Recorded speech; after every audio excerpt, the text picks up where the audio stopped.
자, 그 다음에 표집 분포라는 거를 좀 이야기를 할게요.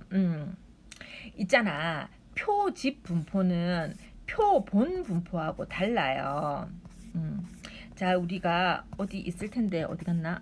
표집 분포하고 없네. 자, 그러면 어디 있을 텐데 여긴 여기가 아니네요. 그냥 제가 설명을 할게요. 표집 분포하고 표본 분포는 다른데요.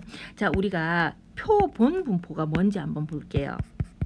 표본 분포가 뭐냐면 예를 들어 내가 100명이라 하지 말고 우리 반의 여학생들이 뭐 한 40명은 되겠죠. 그래서 40명의 우리 반 여학생을 모집단으로 했을 때 그 중에 30명의 표본을 뽑아서 몸무게를 한 15 조금 있다가 볼 예 때문에 20명이라 합시다. 20명의 표본 몸무게 근데 너무 좀 편향인데 왜냐면 여학생이거나 남학생이라 합시다. 남학생이 몸무게에 좀 덜 민감하니까 이거 어떻게 해야 되나? 이게 성차별적 발언을 하면 안 되는데 예를 들다 보면 계속 이런 발언이 나와가지고 그런데 그냥 몸무게를 하자. 그래서 여학생 40명을 뽑아가지고 20명 우리 반의 모집단 여학생은 40명인데 20명의 여학생의 몸무게를 쟀다고 생각을 해봐요. 그러면 뭐 몸무게 굉장히 작은 학생도 있겠지. 근데 뭐 많은 학생도 있을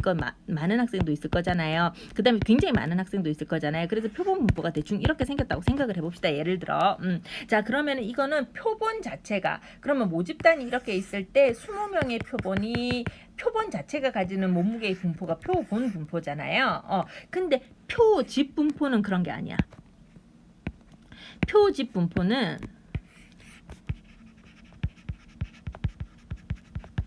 그런 게 아니고 이거는 좀 중요하니까 1초 쉴게요. 됐죠. 자, 주의가 한기가 되었죠. 제가 늘 이게 지금 사실은 표본 분포하고 표준 분포하고 쓰는 색깔을 거꾸로 했었어야 됐어. 표준 분포가 중요하니까 빨간색으로 했었어야 됐어. 자, 어쨌든 우리가 모집단이 이렇게 있는데 제가 통계가 수학하고 확률론하고 다른 점이 뭐라고 했어요? 1 더하기 1은 2야, 수학. 그 다음에 1 더하기 1을 많이 해보면 2야. 이로 수렴해 확률론. 1 더하기 1을 많이 여러 번 해보면 통계야. 2야. 2로 수렴에 들어가. 그리고 10만원은 이그젝트 솔루션하고 내 솔루션의 차이에 대해서 설명할 수 있어. 이러면 통계라 그랬잖아요. 그런데 많이가 어떤 걸까? 모집단이 이렇게 있으면 우리는 표본을 어쨌든 한 번만 뽑잖아요. 표본 한 번만 뽑아요. 누가? 우리는 한 번만 뽑아요. 그런데 여러 번은 누가 책임을 져요? 분포가 책임을 지거든요. 근데 여러 번 해봤다는 거는 예를 들어 표본 평균의 분포라고 한번 해볼까?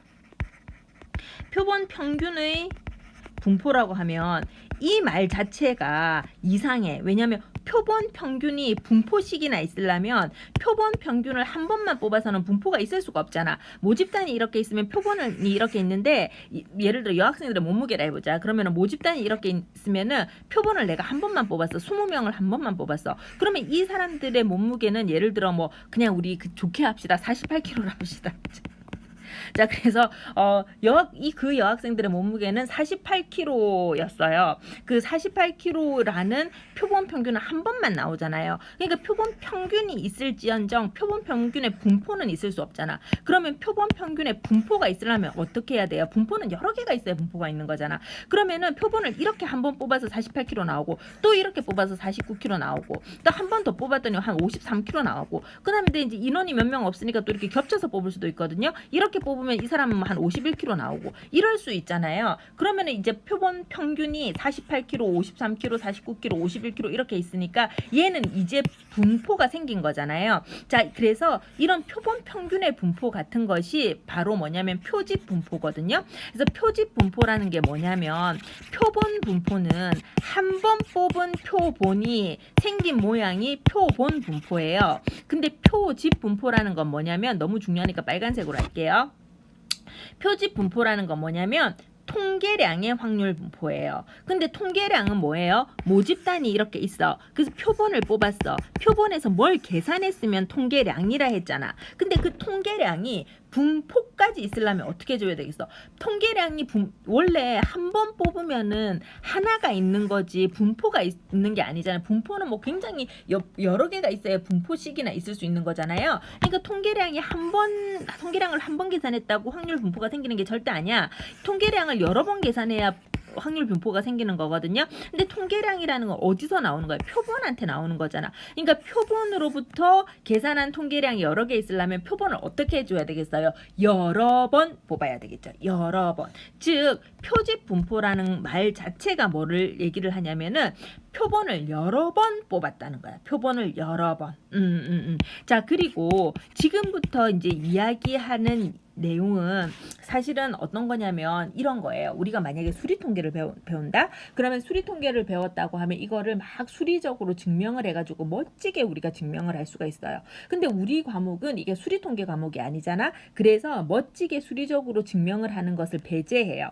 그런데 이거 꼭 설명을 해야 되는데 약간씩 조금 이상하거든. 처음 듣는 개념이라서 이상하거든. 그래서 어떤 전략을 우리 교재가 택했냐면은 이해를 하기 쉽게 하기 위해서 어떤 전략을 택했냐면은 알람 울리는 그렇지만 잠깐만 어떤 전략을 취했냐면 예를 드는 전략을 취했단 말이에요. 예를 드는 전략을 제가 오늘 설명을 너무 중원부원 많이 했다. 너무 쉬운 얘기를. 그래서 여기까지 일단 50분 하고요. 잠깐 10분 쉬고 표본 오늘 7장을 끝낼 생각인데 빨리 해야 되겠네. 표집 분포를 1초 리뷰하고 진도를 나가도록 하겠습니다.